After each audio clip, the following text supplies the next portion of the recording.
네, 오늘은 집을 떠난 예수라는 제목으로 여러분과 함께 말씀을 나누려고 합니다. 여러분 2000년 전 이 집을 떠난 한 청년이 있습니다. 이 청년은 아버지의 뜻을 따라 이 세상으로 왔습니다. 그는 바로 예수 그리스도입니다. 예수님은 성령으로 잉태되어 마리아에게서 나셨고 우리와 같이 어린 시절을 지나서 청년이 되셨습니다. 청년이 된 예수님은 인류를 구원하시기 위해서 하나님 나라를 전파하시고 또 우리를 향한 구속 사역을 시작하셨습니다. 인류를 구원하기 위해서 어떤 대단한 사람이 죽으면 되는 것도 아니었고 어떤 많은 사람이 피를 흘려야 하는 문제도 아니었습니다. 어떤 권위 있는 사람도 어떤 힘 있는 사람도 어떤 특별한 사람도 아니라 오직 예수님이어야만 했습니다. 그래서 예수님께서 친히 우리 가운데 오셨습니다. 그런데 이런 아기 예수님의 탄생 소식은 이 모든 사람이 기뻐해야 할 소식이지만 사실 모든 사람이 기뻐했던 소식은 아니었습니다. 그래서 당시 예루살렘에서는 아기 예수님의 탄생 소식을 기뻐하는 사람과 또 그렇지 않은 사람으로 이렇게 나뉘어졌습니다. 특히 헤롯 왕은 아기 예수님의 탄생 소식이 너무 거슬리고 너무 싫었습니다. 또한 누구보다 기뻐해야 할 당시 대제사장들과 서기관들은 아기 예수님의 탄생 소식을 듣고도 기뻐하기는커녕 차가워졌고 아주 냉혹하게 변해 있었습니다. 어떤 이들은 예수님의 탄생을 믿지 못했고 어떤 이들은 헤롯 왕의 눈치를 보느라 예수님의 탄생 소식을 듣고도 무관심해하는 그런 사람들도 많이 있었습니다. 반면에 어떤 이들에게는 이 소식이 너무 기쁜 소식이라서 자신에게 있는 모든 것을 내어드릴 수도 있는 그런 소식이었습니다. 그래서 동방 박사들은 아기 예수님께 드릴 수 있는 이 황금과 유향과 이 모략을 가지고 큰 별을 따라서 먼 길을 떠났습니다. 이렇게 아기 예수님의 탄생 소식은 어떤 이들에게는 기쁨이었지만 어떤 이들에게는 듣기 싫은 그런 소식이 되었습니다. 여러분, 헤롯은 전통 유대인은 아니었지만 당시 유대인들, 이스라엘 백성들을 다스리고 있는 이스라엘의 유대인의 왕이었습니다. 그러다 보니 헤롯에게는 자격지심과 열등감이 있었습니다. 이것을 극복하려고 순수혈통이자 왕족이었던 마리암네라는 이 여인과 결혼을 하게 됩니다. 그러나 그가 순수혈통의 유대인이 아니라는 것은 여전히 변함이 없는 사실이었습니다.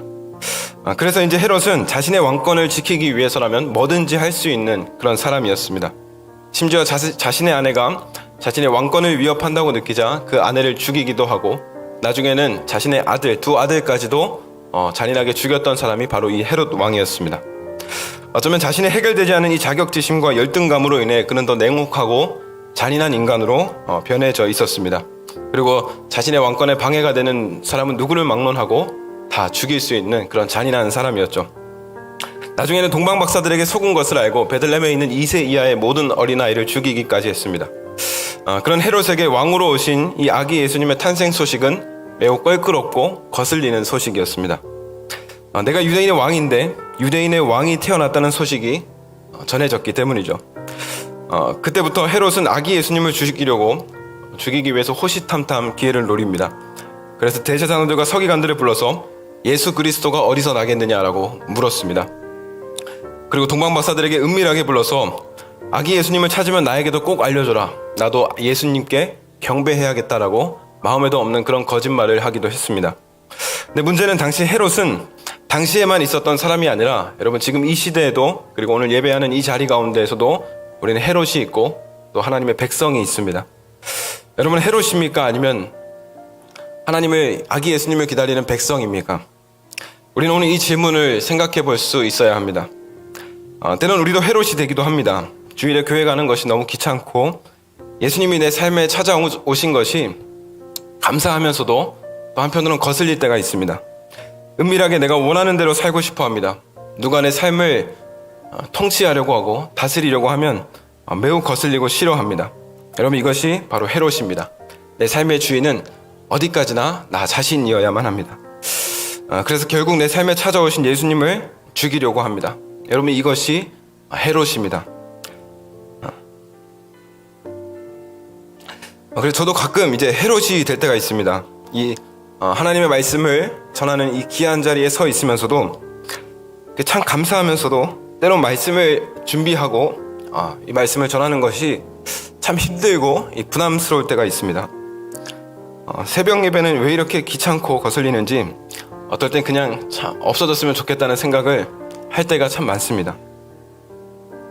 경건의 모양은 있는데 경건의 능력이 나타나지 않을 때도 참 많이 있습니다. 그렇게 아주 가끔은 제 삶에 찾아오신 예수님이 거슬릴 때도 있습니다. 예수님이 제 삶에 찾아오신 것이 너무 감사하면서도 한편으로는 너무 힘들 때도 있습니다. 그러나 또 찾아오신 것에 대해서 너무 감사합니다. 그렇게 저도 헤롯이었다가 다시 백성으로 살아가기도 합니다. 여러분, 아기 예수님의 탄생을 누구보다 기뻐했던 사람들이 있습니다. 바로 목자들과 동방박사와 같은 이 백성들입니다. 그들은 혈통으로는 이방인들이지만 그들은 하나님 나라의 백성이었습니다. 그런 그들에게 아기 예수님의 탄생 소식은 한없이 기쁜 소식이었습니다. 저는 우리가 이미 오신 예수 그리스도를 오늘 이 시간 함께 찬양하며 또 다시 오실 예수 그리스도를 그 기다리는 하나님 나라의 백성으로 살아갈 수 있기를 간절히 소망합니다. 그래서 우리는 백성이 되어야 합니다. 여러분, 다시 한번 묻겠습니다. 여러분은 헤롯입니까? 백성입니까? 여러분, 헤롯으로 사시겠습니까? 백성으로 사시겠습니까? 네, 아멘.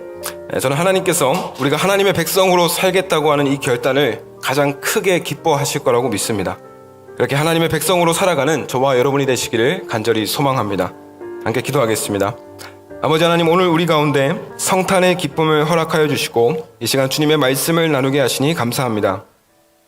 주님, 오늘 예배를 통하여 결단하기는 우리가 하나님의 백성으로 살아가기로 결단합니다. 황금과 모략과 유향을 드리지는 못하더라도 우리의 고백과 우리의 결단을 주님 앞에 올려드립니다. 주님, 하나님 나라의 백성으로 살겠습니다. 주님, 우리를 백성 삼아 주시옵소서.